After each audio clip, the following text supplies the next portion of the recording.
किसान craft official पर आप सभी किसान भाइयों का नमस्कार। मैं नीरज एक बार फिर उपस्थित हूँ आपके समक्ष एक खास जानकारी के साथ। किसान भाइयों, अभी मैं एक डेयरी फार्म पर विजिट कर रहा हूँ।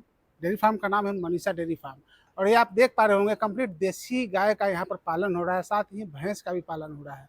तो जो किसान भाई देसी गाय की फार्मिंग करना चाहते हैं या तो जो युवा डेयरी फार्मिंग में अपना भविष्य बनाना चाहते हैं, कंप्लीट जानकारी आज की वीडियो में मिलने वाली है, तो बनी रहिएगा हमारे साथ। तो चलिए तो शुरू करते हैं। और किसान भाइयों, हमारे साथ विपिन सर है जो किसी परिचय के मोहताज नहीं है।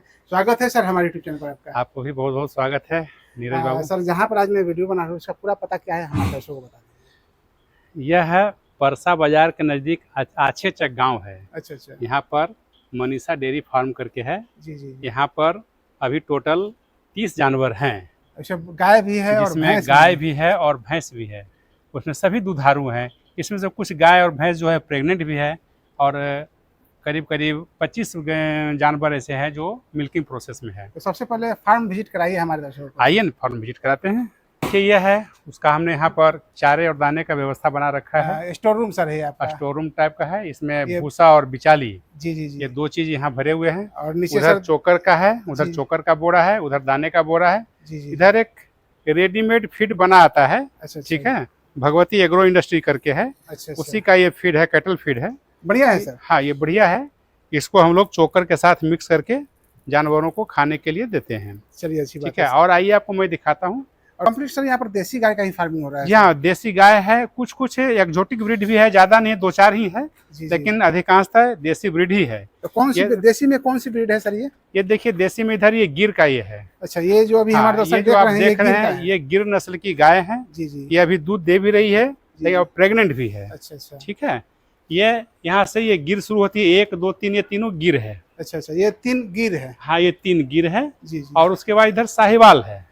ये साहिवाल नस्ल की गाय है। ये से भी बहुत सी गायें दूध भी दे रही है और प्रेग्नेंट भी है। अच्छा अच्छा। ये दोनों पोजीशन में है। तो दूध देने में सर गिर अच्छी है या साहिवाल अच्छी है सर? यहाँ के क्लाइमेट में साहिवाल ही बेस्ट है दूध देने में। जी जी। गिर भी अच्छी मानी जाती है, लेकिन गिर का थोड़ी सी समस्या होती है उसको प्रजनन कराने में। अच्छा अच्छा। लेकिन फिर भी साहिवाल और गिर में बहुत ज्यादा का अंतर नहीं देखने को मिला है। जी जी। गिर भी अच्छी खासी दूध दे रही है और साहिवाल भी उससे कम नहीं है। जी जी। लोगों की है कुछ मन में ये इस तरह की भ्रांतियां होती है कि गिर अधिक देती है और साहिवाल कम देती है। ऐसी नहीं है। गिर भी अच्छी दे रही है, साहिवाल भी कम नहीं है उससे।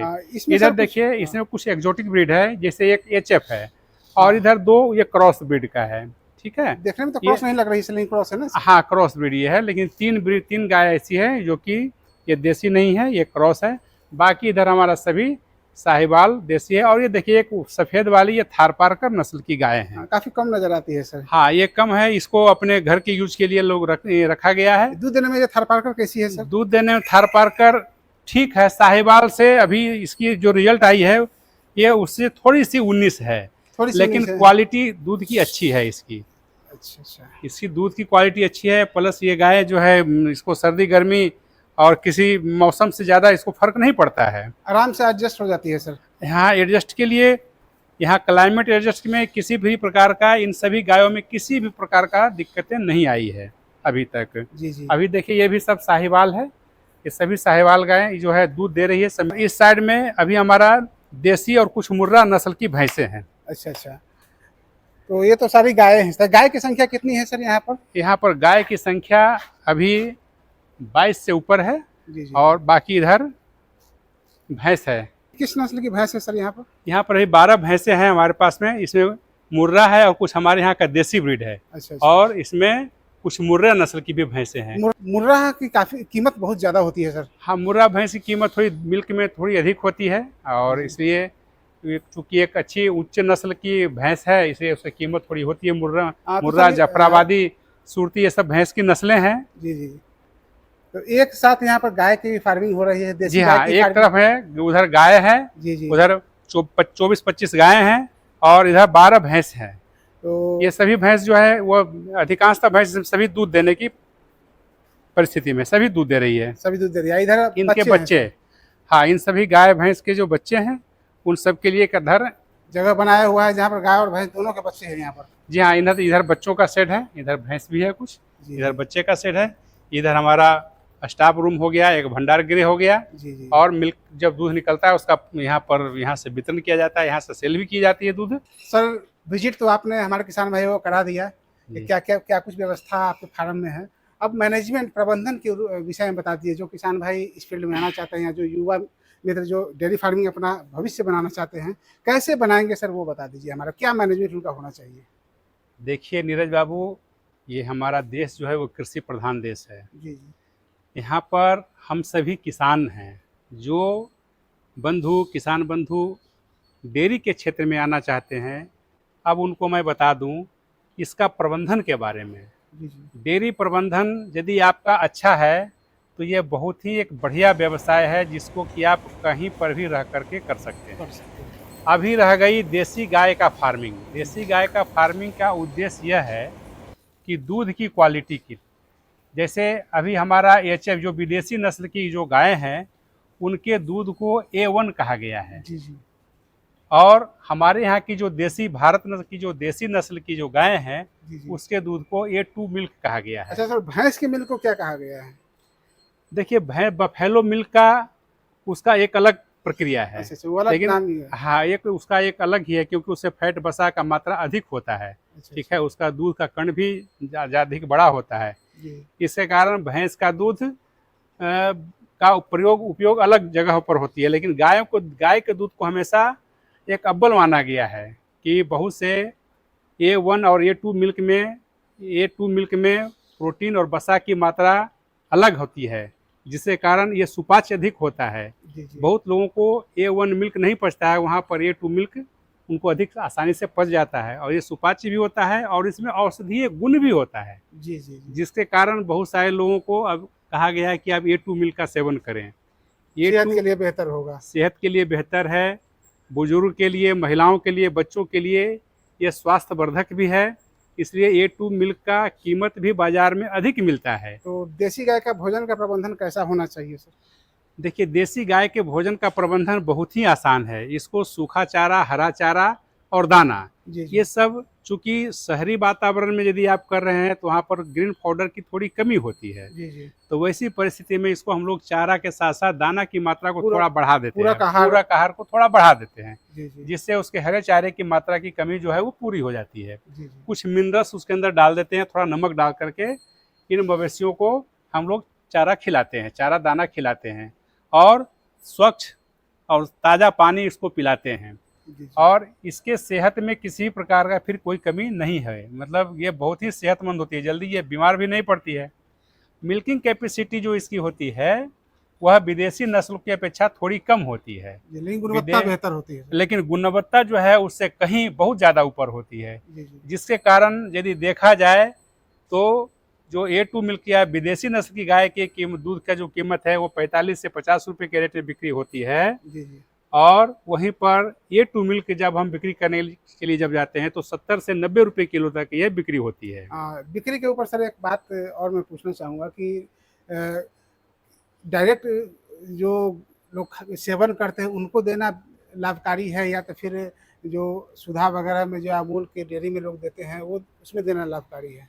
देखिए वस्तुतः यह है कि यदि जो डायरेक्ट इस दूध का सेवन वो करते हैं, वो देते हैं, उनको ज़्यादा लाभकारी होता है। सुधा का उसके अंदर जो मिल्क जाती है उसका एक प्रक्रिया अलग है, जी जी। लेकिन जो उपभोक्ता डायरेक्ट लेकर के इसका सेवन करते हैं, जैसे मिल्किंग सुबह शाम होती है, दूध निकला और बायर खरीदार उसको लेकर वहाँ से चले गए, तो किसान को ज़्यादा लाभ लिए मिलेगा। और किसान को भी ज़्यादा लाभ मिलेगा, और जो दूध खरीदने वाले हैं उनको भी अच्छी क्वालिटी का दूध मिल जाएगी। जी कंपनी जो भी हो, चाहे सुधा हो या कोई और भी हो, उनका एक अलग अपना प्रोसेस होता है, जी जी। चूँकि वो बल्क में मिल्क लेते हैं और उसको एक साथ उसको लेकर के डिस्ट्रीब्यूशन करना हो तो उसके लिए स्वाभाविक है उसकी दूध की जो प्रक्रियाएं होती है वह वो लोग करने के बाद उनको करने के पश्चात ग्राहकों तक वो पहुंचता है। एवरेज ये गाय जो है सर 24 घंटे में कितना दूध देती है? देखिए एवरेज इस गाय का दूध 8 किलो से लेकर के 14 किलो तक की आंकी गई है। 8 से 14 किलो। 8 से 14 किलो। यदि गाय अच्छी है, अच्छे नस्ल की है, तो 14 लीटर तक दूध निकल रही है। जो थोड़ी सी वीक हो गई, जैसे गाय थोड़ी सी हल्की है, कमज़ोर है, या थोड़ा सा उसकी हल्की गाय है, तो उसका दूध 8 से 9 किलो होता है। एक दिन में खिलाने पर कितना खर्च गिरता है सर? गायों को खिलाने पर एक दिन में लगभग 200 से 250 रुपये का खर्च गिरेगा बड़े गायों को। बड़ी गायों को। लेकिन यदि छोटी गाय है तो उसको 150 से 200 का खर्च गिरेगा। चूंकि 4 किलो दाना देते हैं और 5 किलो इसको सूखा चारा देते हैं, जी जी। और कुछ हरा चारा मिलता है हमारे पास यहाँ पर उपलब्ध है, उसको हम कुछ हरा चारा उपलब्ध करा देते हैं। तो ये सुबह शाम का इसका ये डाइट है। इतना जी। देने के बाद गाय आराम से 10 लीटर एवरेज दूध निकाल देती है। हाँ, तो यहाँ पर भैंस का भी पालन हो रहा है सर, तो उसका भोजन प्रबंधन तो कुछ ज़्यादा बेहतर तरीके से करना पड़ता होगा, क्योंकि खाती है। जो गाय खाती है वही भैंसों को भी दिया जाता है। भैंस का जैसे चारा इसको ये 5 किलो खाती है तो वो 8 किलो खाती है। चारा उसको थोड़ा ज्यादा खाती है। तो दूध दाने का मात्रा तो तकरीबन करीब सबों में बराबर ही होता है। भूसा कुछ ज्यादा खाती है, भूसा का मात्रा थोड़ा बढ़ जाता है उसके पीछे। तो गाय पालन में ज्यादा प्रॉफिट है या तो फिर भैंस पालन में सर? देखिए अभी हमारे यहाँ जो A2 मिल्क का जब इसका सेलिंग करते हैं तो ये भैंस के दूध से अधिक कीमत गाय के दूध में आता है। जी जी। ठीक है। जी जी। जब एक्जोटिक ब्रीड यानी कि जर्सी फ्रीजियन का जब पालन करते हैं तो उसका दूध का जो मूल्य होता है उसके बनिस्पत भैंस का दूध का मूल्य अधिक होता है। उससे फैट ज्यादा होता है। उससे फैट ज्यादा होता है तो उसकी कीमत अधिक मिल जाती है। जी जी। तो किसान बंधु यदि जिनके पास, चूंकि अभी हमारे यहाँ पर से है कि बहुत सारे आसपास के लोग डायरेक्ट मिल्क को लेकर जाते हैं, गाय का भी दूध लेते हैं, भैंस का भी दूध लेते हैं। जी जी। तो वह रेट अच्छी खासी दे देते हैं। तो पब्लिक का डिमांड होता है कि नहीं मुझे भैंस का मिल्क चाहिए, तो उनको भैंस के उनके लिए भी रखा जाता है। क्योंकि डेयरी फार्मिंग का जब क्षेत्र होता है तो ग्राहकों का जो डिमांड होता है उसे पूरा करने का एक लक्ष्य यदि आप लेकर चलते हैं तो आपको मुनाफा अच्छा खासा होगा। बढ़िया हो सकता है। क्योंकि ग्राहक का जो डिमांड है, उनको गाय का दूध चाहिए तो गाय मिल गया, उनको विदेशी गाय का दूध चाहिए तो विदेशी गाय भी उपलब्ध है, वो भी दूध लेकर जाते हैं। जिनको देसी गाय का A2 मिल्क चाहिए उनको A2 मिल्क मिलता है, किन्हीं को बफेलो मिल्क चाहिए तो उनको बफेलो मिल्क मिल जाता है। तो इन सब ग्राहकों के उनकी ज़रूरतों को ध्यान में रख करके डेयरी फार्म को करना वो ज़्यादा ही अच्छा होता है। बीमारियों से रोकथाम कैसे करते हैं सर? देखिए इन सभी ब्रीड को जब हम लोग पालन किए तो इसमें बीमारियां ज़्यादा नहीं आती है, बहुत कम के बराबर है। लेकिन समय समय पर इसको वैक्सीनेशन, टीकाकरण और डिवर्मिंग कौन से वैक्सीन एक कराते रहना चाहिए। वैक्सीन का देखिए एक तो बायोवैक, ट्रायोवैक आता है, HSBQ FMD, ये इसका मुख्य वैक्सीन होता है, वो हमेशा करा कर रखना होगा। ठीक है। उसके बाद इसको डिवर्मिंग, जो 4 महीने के अंतराल पर इसको डिवर्मिंग एक बार अवश्य कराएं। इससे क्या होगा, पशु आपका सेहतमंद रहेगा, दुधारू रहेगा और जल्दी से उसका ग्रोथ भी नुकसान नहीं होगा। अच्छा। तो ये सब देखने को मिला है। बहुत सारी जानकारी तो सर मिली, आपने बताया मिल्किंग कैपेसिटी के बारे में, लेकिन एक बार जो माँ बनती है ये दूध देना जब शुरू करती है तो कितने दिन तक दूध देती है सर? देखिए एक गाय से आपको 8 से 9 महीने तक दूध की प्राप्ति होगी। अच्छा अच्छा। यदि वो गाय अच्छी है और वो प्रजनन कर गई है 4 महीने के बाद, जी बच्चे देने के 3 से 4 महीने के बाद वो प्रजनन कर लेती है अमूमन 4 महीने के बाद। तो जब प्रजनन कर लेने के 4 महीने, वैसे तो साहिवाल हमारे पास ऐसी है कि वो बच्चे देने के दिन तक दूध देती रह गई। अच्छा। हाँ, यह भी देखा गया है। गुणवत्ता बेहतर नहीं होती है सर? दूध की गुणवत्ता तो सही है, दूध की क्वांटिटी कम हो जाती है और सेहत के लिए भी खराब है। सेहत नहीं, क्वांटिटी कम हो जाती है। गाय के सेहत के लिए भी अच्छा नहीं होता है। गाय को तो चूंकि दाना दे उसके सेहत के लिए दिक्कत नहीं होती है। जी। ठीक है, वो उतना तो एडजस्ट कर लेती है। लेकिन हमारा जो दूध की जो क्वांटिटी होना चाहिए, जितनी मात्रा होनी चाहिए, वो नहीं हो पाता है। गाय जब गर्भवती हो जाए, जब गर्भ धारण कर ले, तो उसको 5 से 5 महीना के बाद कम दूध छोड़ देना चाहिए। जी। तो 5 महीने की जब वो गर्भवती हो गई तो उसको दूध हम लोग छोड़ देने का प्रयास करते हैं, यानी उसको दूध सुखा दिया जाता है। एक चारा दाना कुछ कम करके 2-4 दिन, फिर एक शाम दूहे, फिर 1-2 शाम गैप कर दिए, फिर दूध उसका निकाल कर थन को सुखा देते हैं। तो जो विदेशी गाय है उसका जो गर्भकाल है और इसका गर्भकाल कितने दिन का होता है सर? गर्भकाल तो सभी गायों का एक ही है सर। 9 महीना 9 दिन का, चाहे वो कोई भी गाय हो, देसी हो या विदेशी हो, छोटी हो बड़ी हो, वो फर्क नहीं पड़ता है। तो एक बार में कितने बच्चे देती है सर? एक गाय तो एक बार में एक ही बच्चे देती है। कभी केस में 2 होती है। कभी वो अलग केस है कि 2 बच्चे आ गए हैं, लेकिन वो गाय तो हमेशा एक ही बच्चे, गाय भैंस का एक ही बच्चे है। लेकिन 2 लाख में एक आध कभी आ गया है कि 2 बच्चे दे दिए गाय किसी ने, ऐसा भी उदाहरण देखने को मिला है। बहुत लंबा अनुभव सर आप रखते हैं इस फील्ड में। जो किसान भाई या जो युवा मित्र इस वीडियो को देख रहे हैं, इस फील्ड में आना चाहते हैं या जो ऑलरेडी आ चुके हैं, उनको क्या संदेश देना चाहते हैं? युवा या किसान बंधु जो इस फील्ड में आ गए हैं, वह अपने पशुओं को उसके सेहत का हमेशा ध्यान रखें, उसको अच्छी खान पान करें और बाजार में एक अपना जो प्रोडक्ट है उसकी जानकारी लोगों तक पहुंचाएं, क्योंकि जो भी युवा इस फार्म को करते हैं वो अपने फार्म में इतने व्यस्त हो जाते हैं कि लोगों से संपर्क करने की उनके पास समय नहीं होता है। जी जी जी। लेकिन वैसे किसान बंधु को मैं ये कहूँगा कि आप एक संपर्क बनाएं लोगों से और इसके गुणवत्ता के बारे में बताएं।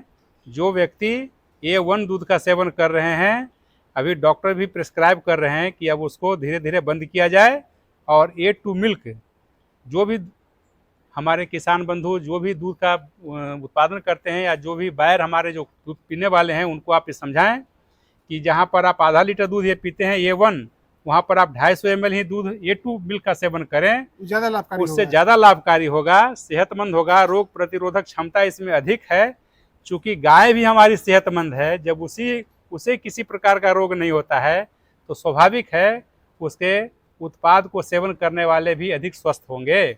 और चूँकि जो विदेशी नस्ल की गाय हैं, वह गाय हमेशा महीना में 8 दिन तक को बीमार ही रहती है। जी जी। इसलिए किसान बंधु इन बातों को ध्यान में रखकर लोगों को इसके बारे में जागरूक करें और उनको इसके बारे में बताएं और अपना व्यवसाय को सुचारू रूप से चलाएं और अच्छी खासी आमदनी होगी। यही हमारा संदेश है युवाओं के।